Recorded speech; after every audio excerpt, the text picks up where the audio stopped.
que esse endividamento aí, de uma forma geral, dos brasileiros, mas especificamente com esse olhar aí para a vida do casal, tem gerado muita dificuldade para muita gente, né? Sérgio, segundo uma pesquisa recente do SPC, 4 em cada 10 brasileiros casados ou união estável, eles brigam por conta de dinheiro. E os 4 de 10? A cada 10, 4, né? 4 pessoas, 4 brasileiros casados ou união estável. E os principais motivos dessas brigas são discordância quanto aos gastos. Então, há discordância sobre como gastar, onde gastar e também a falta de reserva financeira. Quando o dinheiro vai bem, né, as questões financeiras estão bem solucionadas no casal, a família vai muito bem, né? Então, é aquela história, né? Fica meu bem para lá, meu bem para cá, tudo é maravilha, né? Mas aí depois é meus bens para lá, meus bens para cá. Exatamente. Quando falta o dinheiro, são meus bens para cá, seus bens para lá. Então, tem muitos casais que acabam terminando o casamento, recorrendo até o divórcio, né, por conta de questões financeiras. Então, é muito importante que o casal trabalhe isso, né, para poder ter uma vida mais equilibrada, né, e o casamento seja feliz no final das contas. Né? Então, Adriana, vamos às dicas aí que você preparou para o nosso telespectador? Sim. A primeira delas está aí, que é cultivar a transparência e a cumplicidade nas questões financeiras. Sim, é muito comum um parceiro esconder quanto que ganha, quanto que gasta. Eu já li que em torno de 65% dos homens não informam para suas mulheres o quanto ganham. Pois é. Ou seja, elas não sabem. Isso é um erro muito grave, porque o casal, o casamento é uma parceria, eles têm que caminhar juntos. Sim, tem um amor, tem os objetivos em comum, mas as questões financeiras dizem respeito ao todo, à família. Então, homem, mulher e filhos devem participar dessas questões financeiras. É claro que eu acredito que a gente não deva abrir todas as informações, mostrar o conta-cheque do filho, não precisa chegar a esse ponto. Mas é importante que os filhos entendam. Até porque entendam. filho dá com a língua nos dentes, né? Aí já é um outro problema. Mas entre o casal, a transparência ela tem que ser absoluta, não é? E os filhos também têm que, até certo ponto, saber das condições financeiras dos pais, né? Senão acabam pedindo, demandando muitos gastos que os pais não têm condição de manter. Então é preciso transparência, é preciso que o casal tenha um planejamento de vida, né? Que ele se organize, que ele sonhe e que ele batalhe pelos seus objetivos em comum. Até porque quando a gente fala em cumplicidade, nessa vida financeira, é deixar a conjugação verbal da primeira pessoa e ir para a terceira pessoa. Deixar do eu para ir para o nós. Sim. E que isso é sempre que vai gerar para o casal ali essa construção, né? Sim.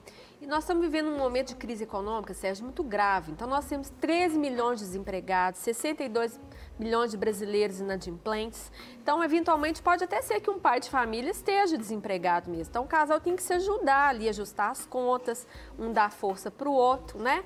E se equilibrar e ter força para poder seguir em frente. Até porque, por exemplo, normalmente, quando um casal hoje se forma, já se conta com essa mútua participação. Não é para construir, para comprar ali o apartamento, etc. Isso é importante. E para a gente entrar na segunda dica, e antes de entrar na segunda dica, eu quero convidar você, telespectador, a participar com a gente aqui. Nosso WhatsApp está aí na tela, 31 98402 9756. Pode mandar a sua participação. A Adriana está aqui para ajudar você e a gente, de alguma forma, quer prestar esse serviço aí para sua casa, para sua família, né, e para o seu casamento especial. A segunda dica na tela está aí, é exatamente essa. Crie um planejamento de vida com a família, de curto, médio e longo prazo. Sim. Precisamos, como brasileiro, nos reeducar nisso aí. Porque normalmente nós somos muito imediatistas, não é, Adriana? A família deve se reunir nesse momento importante para fazer esse planejamento de vida. Então, avaliar quais são os sonhos, quais são os desejos, equilibrar razão e emoção, porque nem tudo que a gente quer, a gente efetivamente pode comprar. Sim. Mas equilibrar isso, colocar no papel, rever essas metas, esse planejamento, pelo menos uma vez por ano, colocar no papel os prazos para a realização desses sonhos, dessas metas, os valores, que é a partir daí que a gente vai criar o orçamento, né? Mensal e anual. É importante primeiro esse planejamento de vida. E até para mesmo o casal saber onde quer chegar em determinados prazos, né? Por exemplo, olha, estamos em agosto de 2018, como eu quero estar em agosto de 2022? Pós-Copa de 22, por exemplo, que é um marco, né? A Copa do Mundo.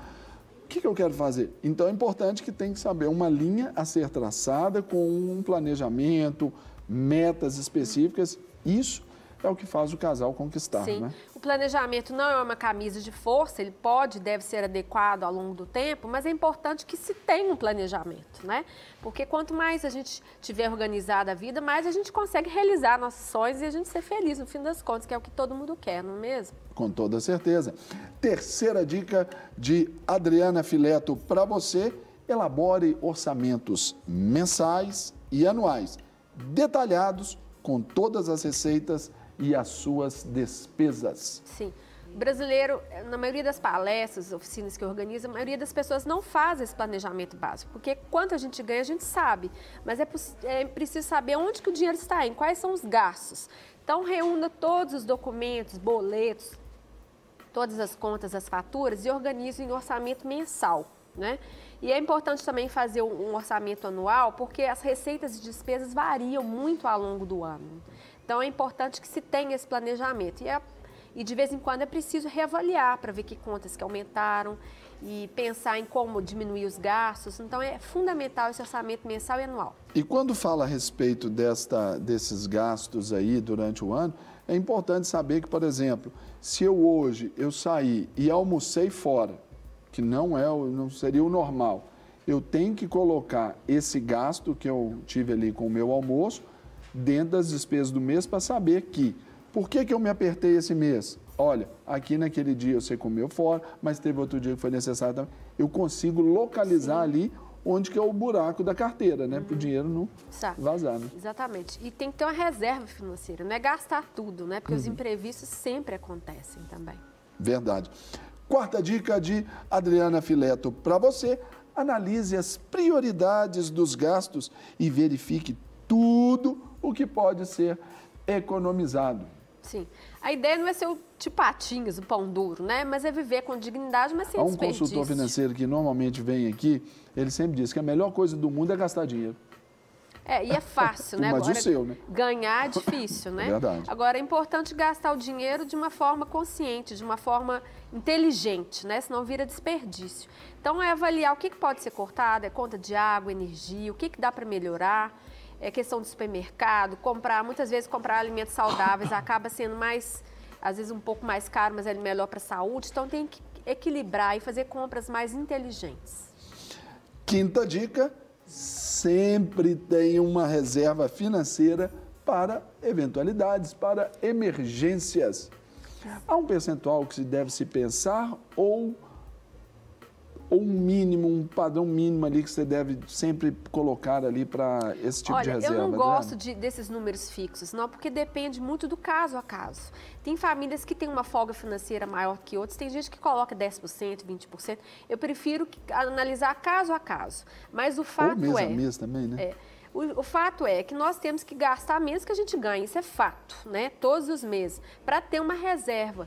Porque no momento de uma emergência, né? É um carro que estraga, uma máquina de lavar estraga, tem um casamento do seu melhor amigo, você tem que gastar dinheiro com festa, caiu uma chuva de granizo, roupa. estraga lá suas placas coletoras lá do aquecedor solar. Exatamente. Essas coisas a gente não prevê, mas que podem acontecer. Então, se a gente tem essa reserva financeira para imprevisto, a gente utiliza esse dinheiro. Se não tem, acabamos recorrendo a cheque especial, ao crédito consignado e outros, isso acaba onerando nosso orçamento. Então, a melhor coisa é sempre ter uma reserva financeira aí para imprevistos. Então, dica 6, realize investimentos logo no início do mês. Esse início do mês, essa expressão é de logo quando o provento vem ali, o salário vem? Exatamente. Porque se você deixa para investir no final do mês, você acaba gastando dinheiro, né? Aí não sobra.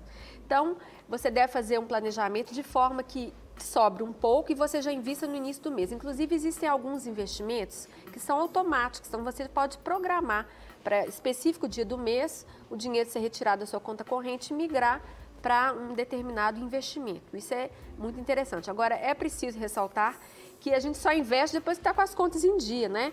Então, não adianta você estar devendo um cheque especial e investir. Isso acontece, porque, por mais com certeza o absurdo investimento que seja, vai ter um rendimento menor do que o que você paga ali nos juros e correções do cheque especial. Primeiro, sempre saldar as dívidas, que são juros mais altos, né?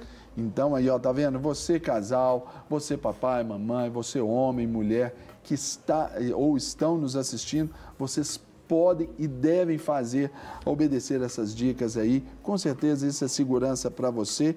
E olha o testemunho que eu já recebo aqui no nosso WhatsApp. Veja bem, bom dia, meu nome é Herbert Ferraz, de Conselheiro Lafayette, Minas Gerais, aqui bem próximo. Realmente a questão financeira afeta muito a relação conjugal. Fizemos, minha esposa e eu, um ajuste financeiro há uns 6 anos atrás. E hoje, apesar de estar disponível no mercado de trabalho como engenheiro, não temos nenhuma dívida de financiamento e estamos com um apartamento e carro quitados e ainda com uma reserva substancial bancária. Lembrando também que a palavra de Deus nos ensina como administrar bem as nossas finanças. Obrigado, Herbert Ferraz. Um abraço a você, sua esposa e toda a Conselheira Lafayette aí. A audiência é sempre muito qualificada aqui. Muito obrigado. Deus abençoe. Não quer ficar um segundo por fora da nossa programação? Agora você pode nos acompanhar através das plataformas digitais. Não perca tempo. Acesse, curta e siga-nos. Fique por dentro de tudo o que acontece por aqui. Rede Super, inspirando você.